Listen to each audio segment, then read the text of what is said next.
All right, Panther fans, I got a big special surprise here today. That's my buddy Stu over there on that side of the screen, and he's got a friend with him today. I'm gonna let Stu do. Stu is doing the heavy lifting today. My voice is this is about as much voice as I have after yesterday and the intro and the video and watching the game with Matthias on that couch. He was yelling and screaming, and so Stu, this is your show. I'm just here because I look pretty, and go ahead, bud. Conscientious observer. Yeah. Well, Panther fans, we got a treat for you again. Billy's been kind enough to spend some time with us, and we'll talk about a few things. But Billy, I got to tell you, I watch the NHL Network, guys, and if you haven't seen Billy on the NHL Network, he's a big advocate for the Panthers. And Billy, rocking in the Glenn plaid suits. You're trying to overtake Kevin Weeks as the dappiest, Dapper Dan of NHL Network. That's all credit to my wife. I have no style at all. So all the credit for my suits and clothing goes directly to my wife. Man, She's do you been want good. me to edit? Do She you want me picks to it all edit out. that part out? You're never going to hear the end of that. You want me to edit that out? So anyway, That's just funny. just to start off, what was your take on the game last night? For the game, home opener, a lot of buzz, and the Panthers came out high expectations. This Pittsburgh team is still really good without Crosby and Malkin. They're well coached under Mike Sullivan.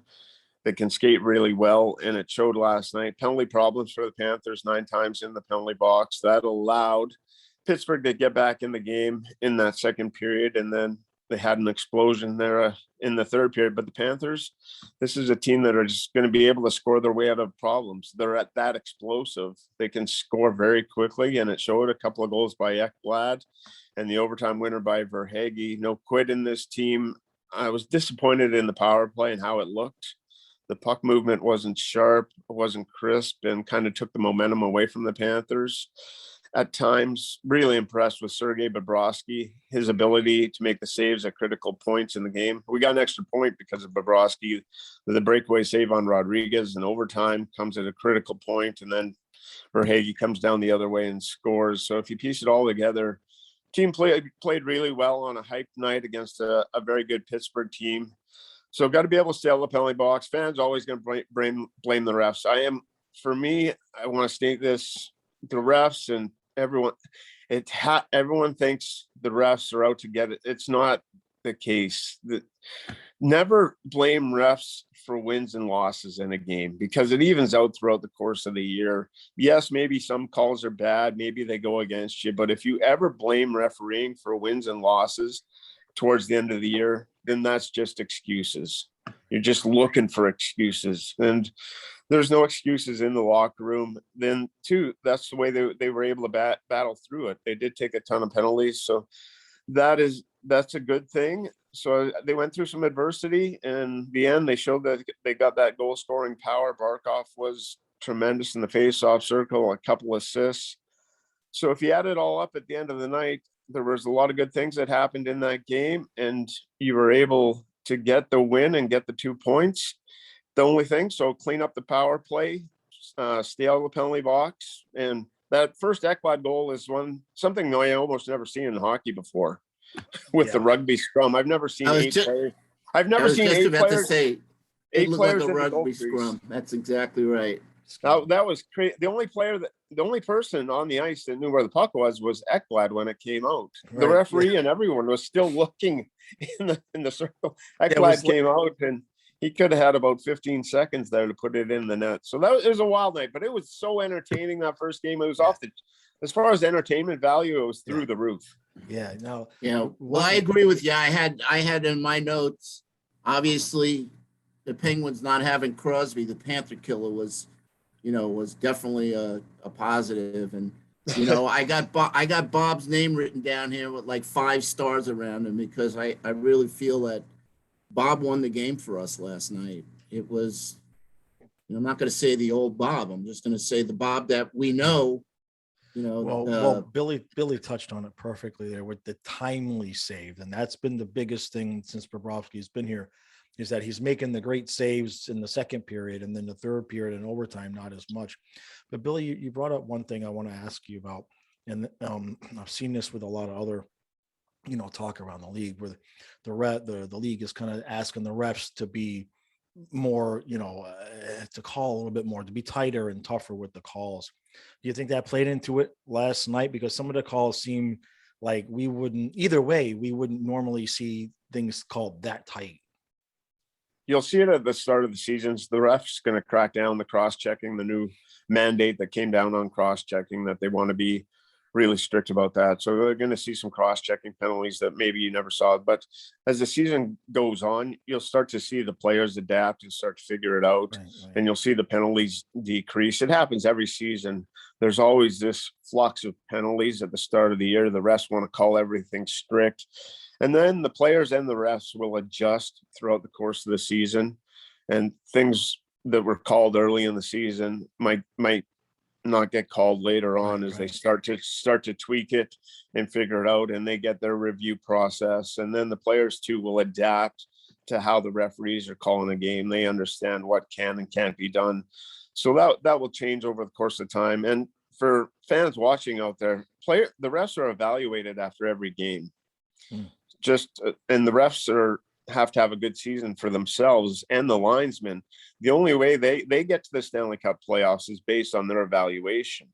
So the best refs get into the playoffs, and the best refs get to the second round, third round, and fourth round based upon evaluations throughout the course of the year. So they're all graded throughout the course of the year. They're trying to do their best job possible. Right. And you do got the best refs in the world out there. I thought for these are Toronto, the best in the business. for Toronto's two penalties were, we have the luxury of seeing the game on the replay, sometimes in slow motion. Toronto has a history of taking stupid penalties, and those two penalties for sure were stupid, but not nine penalty kills is just too much. It's always been when we give up more than 2-3 penalties, we get burned. Tampa did to us. Yeah, they'll figure it out, and they did. That was a problem in the playoffs as far as being disciplined, and that's something that Quenneville will address. But this team too, we did have 6 power play opportunities of our own, and the Panthers led the league in power play opportunities last year. So I see a lot of fans on Twitter thinking that the refs are out to get the Panthers. Well, the Panthers had more power plays than anyone else in the NHL last year. Yeah. There's no team that I looked at the power play. They had 190 power play opportunities, which was 10 more than any other team in the league. So this team does have the ability to, because of their skating and their puck possession, to draw a lot of penalties. And we've seen with 6 power plays last night. So they'll be able to fix that, and the discipline should be able to get better throughout the course of the year. I'm not really worried about it. It's just the talent on this roster is loaded, and you could see the depth of the hockey team last night, and having Ekblad back is so huge for this team. And if there was any questions about that leg being healthy, they were answered last night. Ekblad played 28 plus minutes, 6 shots on net. Ekblad is healthy and ready to go, and he's going to be a difference maker. And he was pumped. As I said, a few videos ago, losing him was, losing the chance at the cup. And I knew he was going to come back with, a fire in his belly, and, from great way to start. I mean, we had the number 1 power play for a long time last season until Ekblad went down, and, we dropped to 15th. So just goes to show you how important he is. But and they were looking to make too many passes last night, and they didn't have enough setup time, zone time. Zone entries were a problem, and the passing too was there were a lot of hope passes on the power play. Once they got set up, there was a lot of what I call hope passes.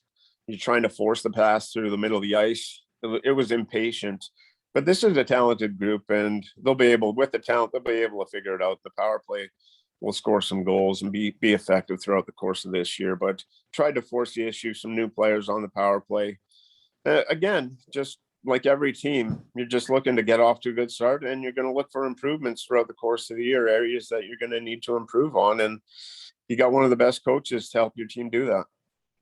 What do you think about the back pass on the power play, Billy? What's your take on that? I'm okay with it. Teams are starting to figure it out and adjust better with it. But when it comes back to Barkov and he's able to carry it up the ice and make the decision, he's really good at zone entries and on the power play, getting the team in, whether he passes off to the side. But it's something that a lot of teams utilize, and teams, the penalty killers have adjusted a little bit. So some teams might go away from it. So I'm okay with it, but I would like also to see not all the time. Right. Vary it up, mix it up. So Yeah. you don't become predictable on the power play, because every team watches video, and if you become very predictable in what you do, then teams are good enough that they're going to scout and find a way to diffuse that situation. So if you have multiple breakout options and different options that you can go through, then that back pass can still be effective, but you have to have other breakout philosophies that you can go through to enter the zone. Right. And to that point, what you were talking about earlier, with the overpassing, the hope passing, inside of the power play. That's the same thing that happened with Tampa in the playoff series. Was we were with those too many close and cross ice passes, and Tampa was getting their sticks on them, but Tampa was just taking it down the ice and putting it in the back of our net then. So yeah, for me personally, like there's no secret. Everybody knows I'm a huge Owen Tippett fan. I would like to see Tippett Really? I didn't know that. Yeah, funny guy. I would like to see Tippett on power play 1 and have us design some place like Tampa does for Cooch and Stamkos, where Tippett gets the one-timer. And I think that would put a limit to that overpassing and kind of change how teams have to play us. That's just me being a fanboy, I guess. Tippett's got the late start. He'll get he'll get power play time opportunities. One area too that's maybe Patrick Hornquist might go back in front of the net. He was on the second power play unit, and Ekblad had some shots from the point when they did get shots, and not a lot of traffic in front. Right. Smith, the goaltender, was allowed to see the puck. I'm interested to see if Patrick Hornquist gets bumped up back to that number 1 power play unit and gets that net front presence. That's something that's mandatory, and he was so effective at it last year. I was kind of surprised that he wasn't out there just to have that net front presence. Maybe that's an adjustment they look, but Tippett with the one-timer. Quenneville has flexibility. There's so much talent. So you'll see some changes and different looks. This is the first game of the season. By game 82, yeah, you're going to go through a multitude of options and see what works in different players, and they'll find what works best for them. So it's something that they can learn from, and they'll start to make the adjustments necessary. Yep. So who do you take out of the first unit to put Hornquist in? That's Reinhart. Whoever. Yeah, Reinhart could be an option that you move to the second unit. There's a lot of skilled players out there on that first unit. Barkov, Huberto, and Ekblad are definitely going to be mainstays. And then Reinhart, Bennett, players that you could move around, Tippett. So there's some guys that you could move to the second unit if you wanted to. And maybe, too, if you want to give teams a different look, maybe throw the second unit out there to start the power play sometimes. I think we did that one time last night, yeah. If the first unit's not going yet, you could, about 85, 90% of the goals last year on the power play were scored by the first unit. Right. With Joe Thornton back and having the experience that he has, they should have 2 effective units this year. More balanced, where you can get some more goals from your second power play unit. I would expect to see the power play goals still from that number 1 unit, but I would expect an increase from the second unit with the talent that they have to have more power play production from not just the first unit, but also get some production from the second unit. Yeah, that's a good point. A lot of times last year, the first power play unit was out there for $120, $130. Before the second unit even got a chance. Mm-hmm. Stu, do you wanna ask about the whole Lundell and the face-off thing and everything we were talking about? Yeah, by the way, I thought Thornton played a good game last night. Yeah, with the fourth line, the numbers were really good for the fourth line. Declare was, with his speed, he's the fastest. He picks them up and puts them down as good as anyone and drives hard to the net. And Lomberg on the ice is an X factor, and people love him. He's loved in the dressing room. He's talked about, I was at the NHL Network and they had our lines and Lomberg wasn't on him. And I said, Brian Lomberg's going to be playing fourth line. He brings an identity to this team yeah, that that sticks out. He brings an energy and enthusiasm. He was You one know who he reminds me of, Billy? a little bit. Yeah. A little bit. That's the style that I went after. He spent a whole TV timeout chirping at the Penguins bench. That's great. I was watching him one TV timeout, and he was chirping at the bench. Finally, the ref, it continued into the play. Finally, the ref had to come over to the bench and tell Lomberg, "Hey, quiet for a second here, buddy." You gotta love him. You do. Love him. In the dressing room, honestly, players love having guys like that on their team, and that goes a long way. And he skates well, and he gets scoring chance. Doesn't have the best finishing ability, like myself. Might need 10 chances to score one goal, but he's a very valuable piece to this team. I like him in the corner. He's not afraid to mix it up. And he just, like you said, he's an X factor. He just brings. Yeah, he brings it. When he's out there on the ice, whoever's on the line with him has to move fast. Yeah. He's got to bring the speed out of everybody. That's why that him and Declare were really good. That's really good line mates for Thornton, because Thornton's not that quick, but he can pass the puck and find the open players. But if you got two guys that can skate like Lomberg and Declare can skate, then Thornton is going to be able to find those guys, get them open for a fourth line role. This Panther team, that fourth line by the end of the year is going to be very effective. Yeah, we need the third and fourth to step it up. Yeah, one game. Not that the first and second can't, they're not a powerhouse. So let's just switch gears here and let's talk about Lundell. And I'm sure we all agree, everybody that watched the game last night, he's the real deal. All around play. Good, strong hockey player. Minnie Barkov, a lot of players said that he was a lot like Barkov at both ends of the rink, and he's out there on that first penalty killing group with Barkov. So that's a lot of trust. When you come into this league, and you talked about Tippett being one of your favorite players, the reason Tippett didn't get a lot of ice time and took some time for him to really get a role where he could succeed was because of his play away from the puck, winning board battles, Right. Being strong defensively. And it wasn't until he really started to grasp the concept of playing without the puck and winning battles down deep in the corners and doing the little things that he got the trust from Quenneville to get the extra ice time. And once you start to do those things, then you can get into the scoring situations. And that's what's happened with Tippett and the development of him. He's gotten better away from the puck. Well, Lindell's already got that. Right. He's already knows how to play the defensive side of the puck. He's smart. His hockey IQ is there. So the growth from Lundell, that's why Joe Quenneville likes to have him out there. He feels comfortable with him out there. If he's not going to be scoring goals, he's going to be providing something to this team. He's in the right positions defensively. So to have that as a young kid, the goals and everything will transpire and he'll get the offensive side of it. But if you come into this league with strong defensive capabilities like a Barkov had when he entered, it's something that most young kids don't have. Right. You have to learn that. But he's already got a huge grasp of the defensive side. Right. And the one thing I saw last night, people were concerned about was the face-offs, because at one point he was 1 of 7. I was looking it up because I remember the same thing was happening with Barkov. People were worried about his face-offs. And I'm looking at Barkov's right now, and it wasn't until year 5, actually, that he was even over 50%. I mean, like the year 4, he's like 46.53%. So just talk a little bit about, is it a mental thing? Is it a talent thing? Or is it just, like a young kid going up against a vet? I mean, what's the key to face-offs? Is it just like knowing, is it mental, or is it actually physically getting quicker? Guys are good at this league. They're well trained at it. The veterans, it is specialized. And you come in, it's an art. You come in, if you look over the years, the best face, it's an art. So when you're going out there against players that have played in this league and are veterans, they know the timing of the linesmen and stuff. And that's okay.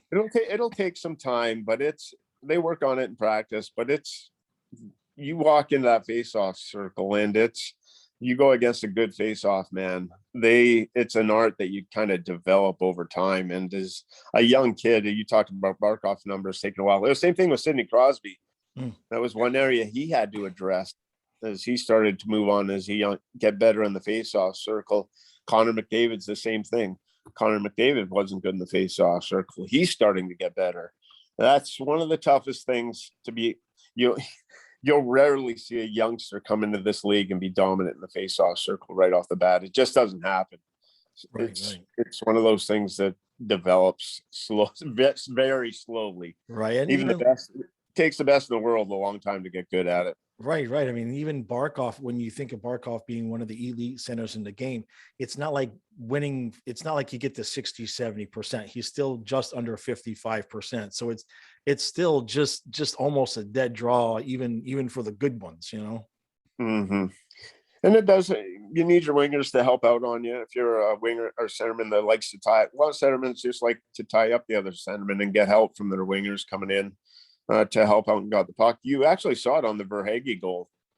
Barkov lost that faceoff, but Verhaeghe was the first one to get it in behind the Pittsburgh centerman and then took it up the wall. So if your wingers jump in there quickly and help you out, that helps out the faceoff circle a lot. Yep. But a lot of teams too, you have design plays. That's the one area that you do have design plays. That if you have a really good face-off man like Barkov, you have design plays that you can go to in the offensive zone if you win some draws. Gotcha. Stu, the one thing it's a moot point because he's out, but this is where Anola Chari on the PK or the faceoffs, where we miss him because he's really good at the faceoffs and he's good on the PK. So I mean, having Lundell and Barkov as your first PK unit, it's the second unit that I worry about. Yeah, well, second and third unit, and if you watch Penalty Killers, if you can get, ideally, you would even like to have three sets of two, because if you go for 20 seconds, that's ideal. 20, 25 seconds. If you can get the puck out of your zone, change 20, 25 seconds, change 20, 25 seconds, change, because then the Penalty Killers, that's how you want to really attack. If you're a penalty killer, you want to attack and go full throttle and try and put as much pressure as you can and dump it down. So it's all about having a real attack mentality and developing not just 1 and 2 units, but that it's good to have really 3 units that you can kind of roll out. And there you can use a lot of different players on the penalty kill throughout the course of the year, and you'll see Quenneville use a lot of different players in that situation. Overall, I thought the penalty killing was good last night. Yeah, I was surprised to see Huberdeau out there killing a penalty. The Jeff Carter goal, you can't really call that a power play goal. He just shoots it off the wall and goes off Ekblad's stick. Right. Nothing the penalty killers can do there. But the penalty killing was aggressive and good. It was good on both sides. Pittsburgh's penalty killing was good, and the Panthers' penalty killing was having to kill 9 power plays. I thought it was they did a good job. The 5-on-3 killed a couple of those off. The Panthers' penalty killing. I was okay with what happened last night on the penalty kill. I think it's key to PK is being aggressive, and you have to if they turn not letting the team set up. Once the team is set up, I mean, look at Tampa. And they got Stamkos on the left and Kucherov on the right, and Braden Point in the middle. So they got 3 options. Yeah, it's almost indefensible at times, that power play. Yeah, with Tampa, once they get set up, it's almost like you just have to let them take the shot, hope the goalie makes the save, and go get the puck in the corner. And that's your best option. Bob was really good at last night. He didn't give up those juicy rebounds. I was texting Eric during the game last night, and I noticed that there were a number of opportunities where, he just swallowed the puck, and hit it pads. He did some work. I've heard that in the last couple of weeks that he did some work during the off season, because not just that, but the 5-hole, he closed it. He's been giving up the 5-0 goals for the 2 years, and then last night they were aiming for it, and he was getting his pads closed and he was getting that stick down. So he definitely was a different goalie last night than we've seen here in Florida. That's for sure.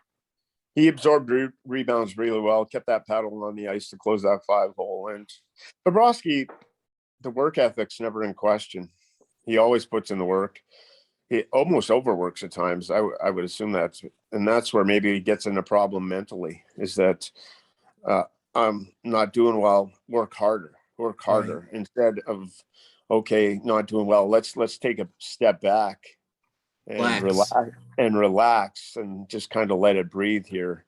So that mentality of just pushing yourself so hard sometimes can really get you between the ears. Is I'm going to work my way out of this as hard as I can, and just Yeah. instead of just taking a step back and paying attention to some details. But he's surrounded by, you got Luongo, Rob Tallis, the goaltending committee that they put together here. So they've got a really good goaltending coaching situation to help Bobrovsky along. And for Bobrovsky there last night, the competitive juices and between the ears mentally, if he's good mentally, he's going to be one of the best in the game. It's just between the ears, and when he's confident, he's still going to be one of the best. Yeah, and that was one thing I was talking with Stu about a couple of videos ago, was I think the having of the baby now will be good for him, because he goes home and the focus is on the baby. When he goes home, the hockey is, I guarantee you, the hockey is gone, and it's all about that kid.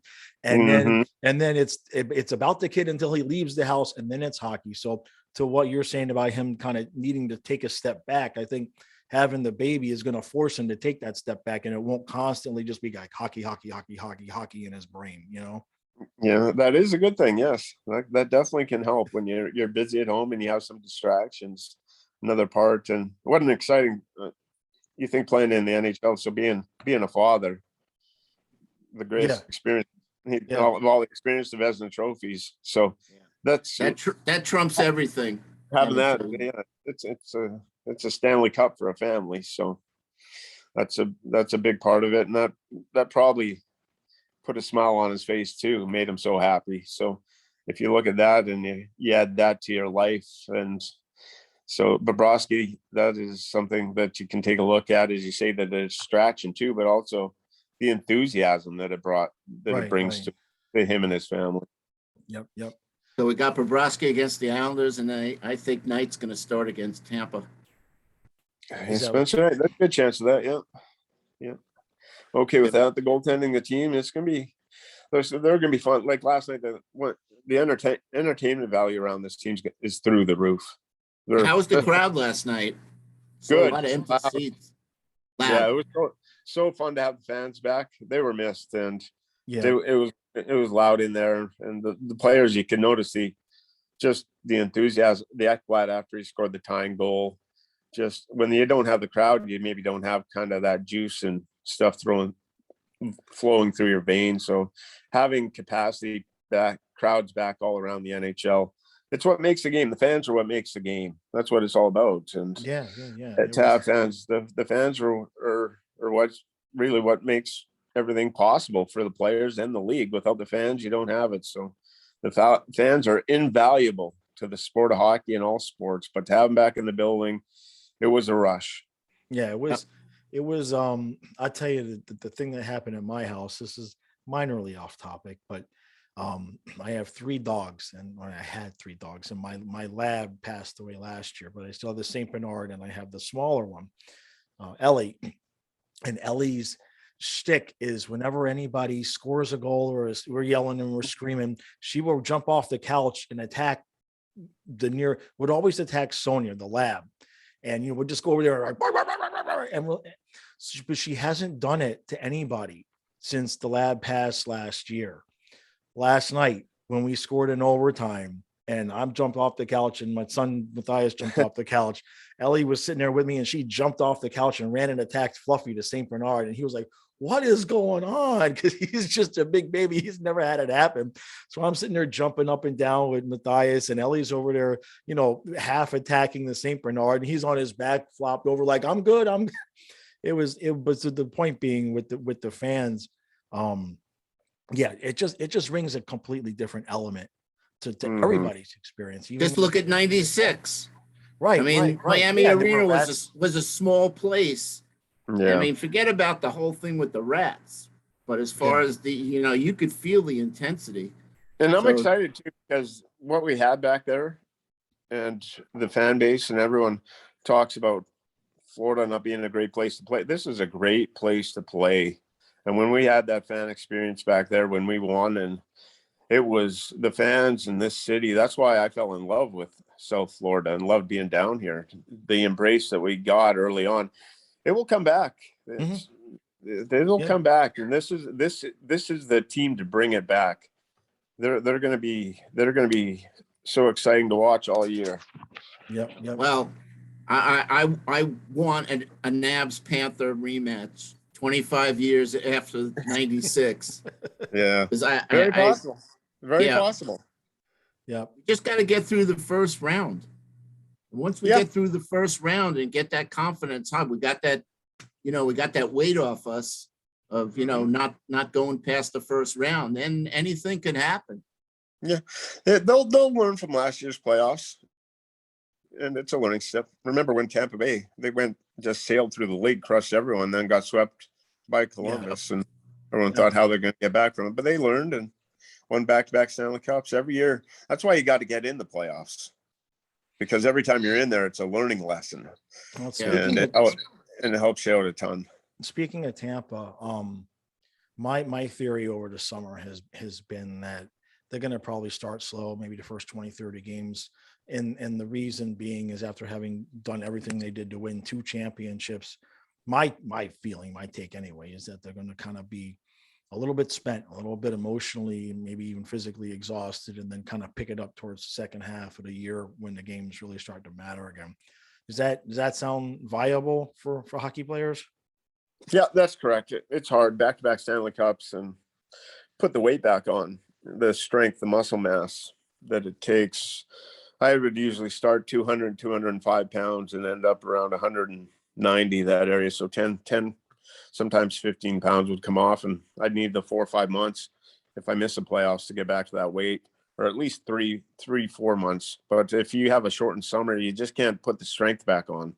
Right. So that's where it really comes into play in an 82 game schedule. And two, when you experience those emotions and those highs, the start of the regular season feels a little ho-hum for like trying to get that mentality to that level after it's been so high for so long. It takes a while. And Tampa Bay, that they could get on, they were off to a slow start last year until they picked things up. Right. And probably expect the same things. Their first couple of games have looked a little scattered and disoriented. So it'll take them a while, but when you won back-to-back Stanley Cups, all of a sudden at a certain point, it'll all start to click in for them again, and they'll start to go. But the first 20 games, I would watch for them to come out as you say, understandably slow, get off to a little bit of a slow start, just because all those emotions and everything that you had. And you got to say 82 more games just to get back to that point. Right. Players are natural. It's hard to really ramp it up to that full style where you were at. So it'll be interesting to see how Tampa starts the first 20, 25 games. Still, Vasilevsky gave up 6 goals last night to Detroit. Yeah, that's one He's goal. beatable. I don't know how many did he give up to Pittsburgh. We scored 6 on 3. 2. Was it? He gave up 3. Yeah. 3. Was it 3 or 4? No, it three was, three empty netters. Yeah. So, but Vasilevsky, don't worry. We scored 6 on him in the playoffs one time, but you don't got to. Vasilevsky, he is the best in the business. So he is beatable. Yes, every goaltender is beatable, but if you want to talk about talent wise, he's the best there is by quite a wide margin. He separated himself in my opinion, my belief, watching him. Yep. That's it, Eric. That's all I got. Great, I mean, we can talk about, the other divisions and whatnot. You watch the NHL Network, guys, you'll see Billy's take on things. Yeah, it was pretty interesting the other day, but absolutely. No, the other thing I guess on my list here is Monty got shellacked last night by Buffalo. Yeah. Montreal's in trouble. Yeah, Montebo, he lost the backup job to Drieger here, and Drieger outworked him. So Jake Allen and Sam Montebo, Carey Price, in the players' assistance program. Carey Price will be missed when you have an elite goaltender. So Montreal's gonna Stanley Cup playoffs are going to have a really, really tough time getting back in the playoffs this year with Shea Weber retiring, Carey Price. And The they le- lost Deneau too. That Yeah. to me was a big one. Watch out for LA in the West. Just pay attention if you're a hockey fan. Pay I think- attention to LA. Yeah. The young players they've got coming through that system are top notch. They've developed that farm system, and now they're starting to come to fruition. Those players are starting to enter the league, and then you saw Kopitar had 5 points last night. Drew Doughty's going to be on a mission to make that Canadian Olympic team. He doesn't want to miss out on it. Yeah. Right. So, and they get to know, they get Arvidsson from Nashville, bolster that lineup. LA is going to be really in that Pacific Division. I picked them to be kind of my dark horse in that Pacific Division. Watch out for LA in the West this year and just pay attention to how that team goes, because they built it. Rob Blake there, the GM's done a good job rebuilding that team. All right. Well, Billy, we really, really appreciate you doing this. Much thanks sent your way. And yeah, Maybe we'll do the next one after 20 games or yeah, whenever. yeah. I'm always available. This was good to have gotten in a game before we got with you, because we had something more than speculation to talk about. So it really worked out. Yep. It's All gonna be a thrilling year. So Yeah, no, it's Oh. gonna be a year, man. It's gonna be Yeah. where it's gonna be a grind. It's gonna be interesting to see, because especially once we get to the playoffs, especially the Eastern Conference, there's some good teams. There's 3. Yeah. four teams. just forget about our division. Well, yeah. Tampa, Bruins. I mean, Right. That's what I mean. There's 3 or 4 it's- teams right there that could easily, not Yeah. easily. it's going to be a dogfight for the top spot. I'm still Yeah. predicting we're gonna take the top spot. All right. Do you 113 points. you All heard right. that? All right, Billy. I really appreciate it, guys. Thank you, Stu. Thank you, Billy. And I will see you all on the other side. All right. Thanks, guys. Appreciate it. Be Have a good, Billy. Thank you. All right. Thanks, buddy. Thanks. Anytime, guys. Enjoy the